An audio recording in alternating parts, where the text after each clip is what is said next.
noticia fuese como el disparador para crear un conflicto familiar.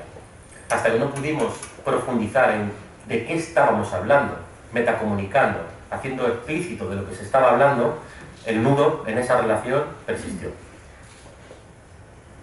Cuando hablamos de que hay triangulaciones, eso muchas veces sí lo ponemos encima de la mesa, dentro de las terapias o incluso cuando comentamos los casos, la triangulación es que cuando dos personas que no se entienden, la tercera la meten dentro de ese conflicto. Lo típico es que parejas que dicen, no, sí, nosotros cuando éramos pareja y no teníamos hijos nos funcionaba muy bien la relación.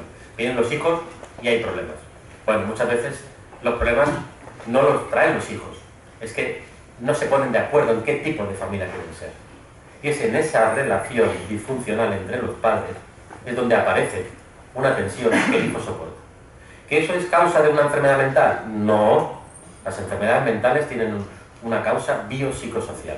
Ahora, si metemos en medio de un conflicto de pareja a un hijo con esquizofrenia, sabemos que el resultado no va a ser el más favorable y que la probabilidad de recaída es muy, muy elevada. Luego está el tema de la descalificación. Tenemos tendencia a hacer muchos juicios.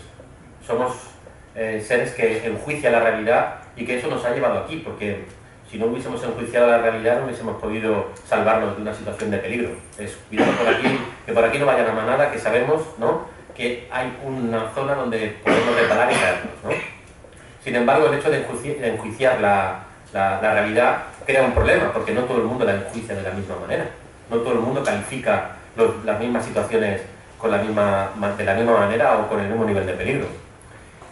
¿Qué ocurre? Que cuando dos personas no están de acuerdo en un tema en concreto, muchas veces aparece un problema de comunicación y a la larga descalificaciones, porque la persona que opina distinto al grupo puede ser vista como alguien que pone pegas, como alguien que no favorece que el sistema avance.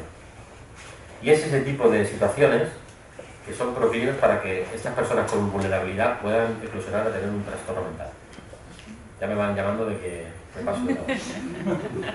El tema de la comunicación. Tenemos que saber que hay una comunicación verbal y otra no verbal. La comunicación verbal, sí, sería como justamente si ahora mismo estuviese alguien redactando todo lo que yo estoy explicando, y la no verbal es cómo me estoy comportando. Muchas veces van al unísono, pero en muchas ocasiones no van al unísono, no van a la vez. Y podemos tener situaciones en las cuales ese doble mensaje sea como mal integrado por parte del receptor de ese mensaje.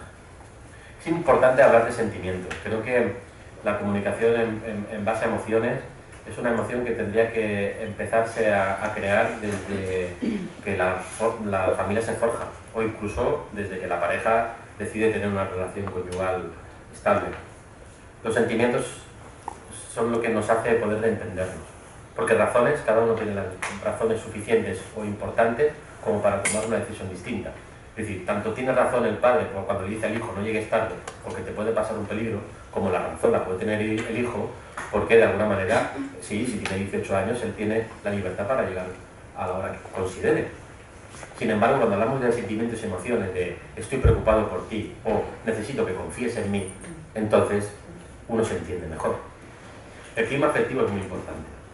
Cuando alguien no se entiende con otro o dentro de un sistema familiar hay alguien que no entendemos, no podemos gritar, insultarnos, descalificarnos, es la peor estrategia para comunicarnos. Y uno lo ve muy claro, pero a veces uno se da gustos. Y siempre es así. Se da el gustito de poder reventar para soltar tensión. Pero eso es pan para hoy, hambre para mañana.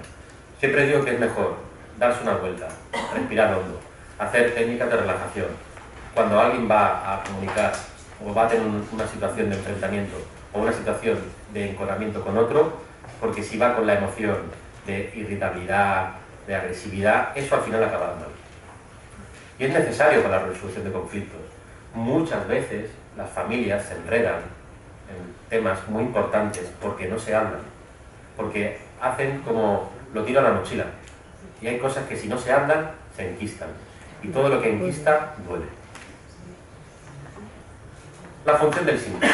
Bueno, la función del síntoma es un concepto muy conocido desde hace muchos años y de alguna manera voy a poner un ejemplo. Imaginaos que siempre que una familia de 4 personas, 4 integrantes, hijo mayor, que tiene 25 años, tiene pareja, decide independizarse y cuando se independiza, la mamá que ha tenido 3 episodios depresivos acaba teniendo una recaída depresiva, justo en el momento en el cual ese hijo se va a independizar. Claro que no es consciente, no lo hace queriendo, pero sí que bien es verdad, ese síntoma de tristeza o ese síntoma de depresión puede tener que ver con la sensación de pérdida de estructura familiar, pérdida de prestigio dentro del sistema familiar, el nido, ¿no? El concepto de nido vacío. Eso es muy importante trabajarlo, porque de alguna manera algo está pasando a esa mamá que no está recibiendo por parte del papá, para que cuando ese hijo, que tiene el derecho legítimo de independizarse, acabe siempre teniendo síntomas. La función del síntoma hace que podamos entender el trastorno mental desde una vertiente más humana y contextual. La depresión, por supuesto, que tiene un componente biológico. De hecho, la trato muchas veces con antidepresivos, porque también soy psiquiatra. Pero sí que es verdad que muchas veces, liberando la tensión familiar, los pacientes, sí, parece como que los antidepresivos responden mejor. No tengo un estudio que lo demuestre, pero está bien. Bueno, hablando antes de la Escuela de Barcelona, yo creo que una de las aportaciones de Linares y del doctor Soriano ha sido el diagnóstico relacional sistémico. El diagnóstico relacional sistémico, de alguna manera, une lo que sería el trastorno mental, ¿sí?, con aquellos diagnósticos de terapia sistémica que han aparecido en la literatura en los últimos 50 años. Entonces, esto es simplemente para que entendáis cómo lo clasifican. Cuando una persona tiene una conyugalidad, ¿no?, conservada y una parentalidad conservada, el rol conyugal y el rol parental hace que haya una funcionalidad a nivel del sistema familiar. Lo que se ha visto, por ejemplo, que cuando hay una parentalidad no positiva, ¿no?, que son, como lo decimos, ¿no?, el concepto de padres nutricios, pero los padres no se llevan bien, aparecen triangulaciones manipulatorias. Y en este subgrupo de familias, lo que se ha visto con más frecuencia son las fobias, el TOC, ¿sí?, los trastornos de personalidad histriónicos.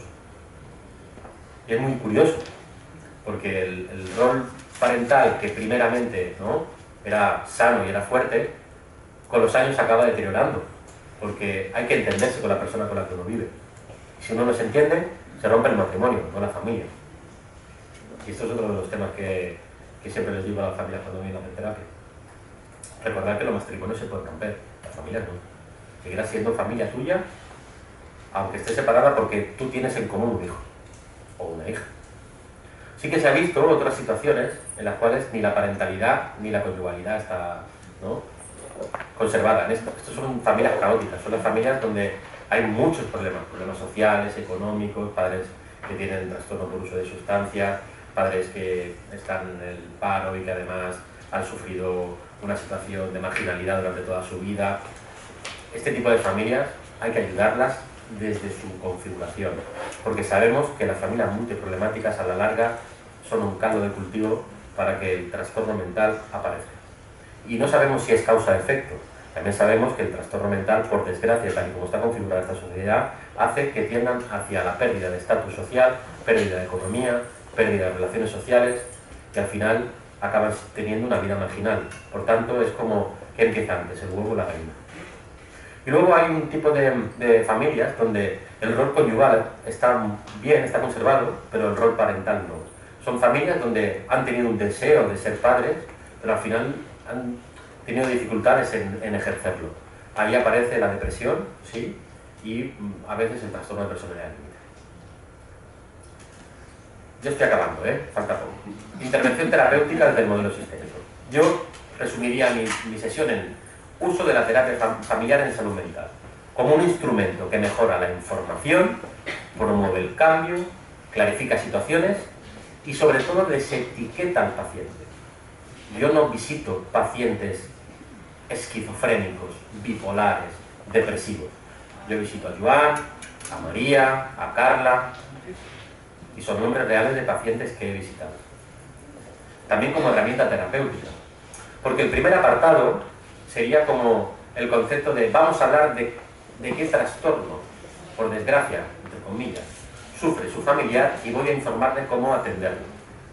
Esa parte es una parte que se ha visto que psicoeducativa, que tiene un valor predictivo bastante bajo. ¿Por qué? Porque la gente olvida la información. Porque por mucho que te digan, esta persona tiene unas necesidades especiales, es difícil a veces ver en un propio familiar que parte de sus síntomas forman parte de un trastorno, no forman parte de su personalidad. Muchas parejas de pacientes que tienen esquizofrenia me han dicho, es que es muy vago, doctor. Y yo les digo, no, es que tiene muchos síntomas negativos. La apatía, la bulia, la dificultad de concentración y planificación hace que tengas que ser insistente para que esa persona haga lo que le estás pidiendo, para que te cubra una necesidad personal, familiar o como padre.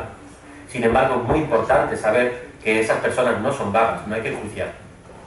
Pero como herramienta terapéutica es muy importante porque además aproxima a la familia desde un punto de vista de no juzgar. Se intenta hacer una alianza sólida con cada uno de los integrantes de la familia. Dar la sensación de control. Muchas veces vienen las familias y dicen, doctor, ya no podemos con esta situación. ¿Qué podemos hacer? Y nosotros tenemos que dar